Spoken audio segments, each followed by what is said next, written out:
Members, when you consider any piece of legislation, I urge you to consider the impact on our state's most vulnerable, especially with a bill as consequential as this one.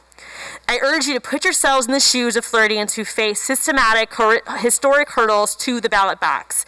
This does include people of color and Floridians who are living in poverty, Floridians with disabilities, Floridians who speak English as a second language, non-traditional families, seniors on a fixed income, Floridians caught in the digital divide, workers on the night shift, our students, the homeless.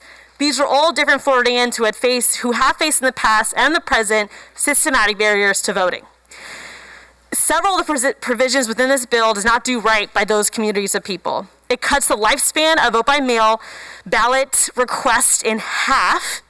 It adds new barriers in order to drop off vote-by-mail ballots for immediate family members. And again, to focus on this point a little bit longer, we are requiring immediate family, boyfriends and girlfriends, seniors, people with disabilities, parents of adult children, roommates, working Floridians who don't own a printer, Floridians who don't own a car, to fill out a form to allow someone to deliver their ballot for them.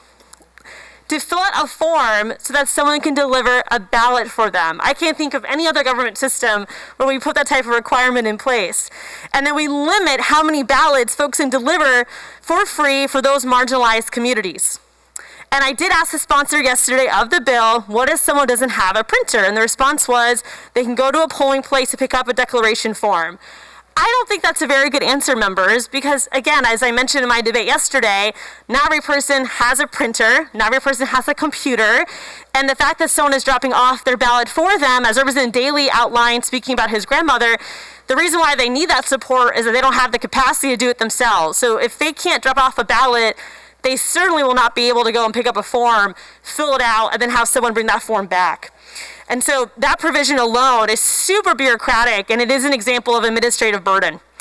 Now, we add voter ID laws for voters simply wishing to drop off their ballots as another requirement, which I'm already concerned about changing a process that already works really well. We also create new felonies for not following the bill's burdensome legal barriers to voting. And this speaks to Representative Smith's amendment yesterday, y'all. We actually do have voter election fraud in this state, but it's not with our vote-by-mail ballots, members. We have election fraud taking place in Senate district races.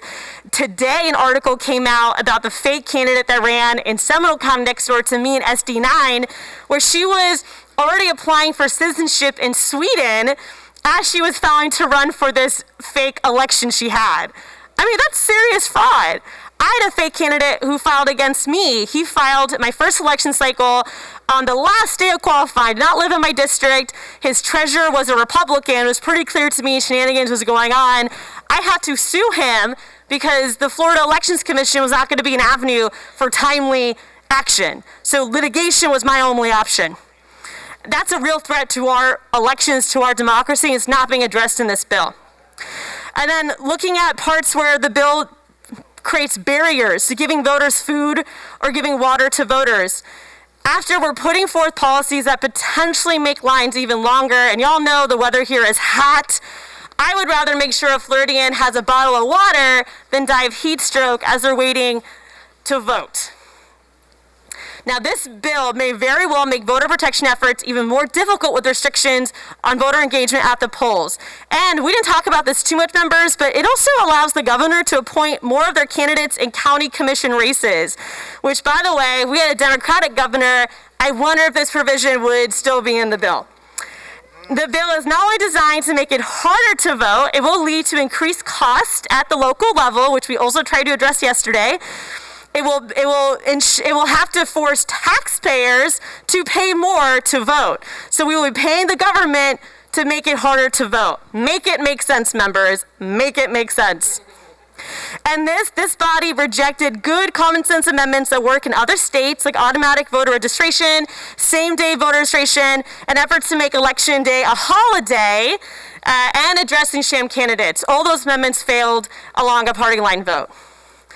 Members, I have registered with my own two hands thousands of students to vote. I mentioned when I was a college student at the University of Central Florida, go Knights, I would be in the hot sun asking every student if they registered to vote, if their registration was up to date.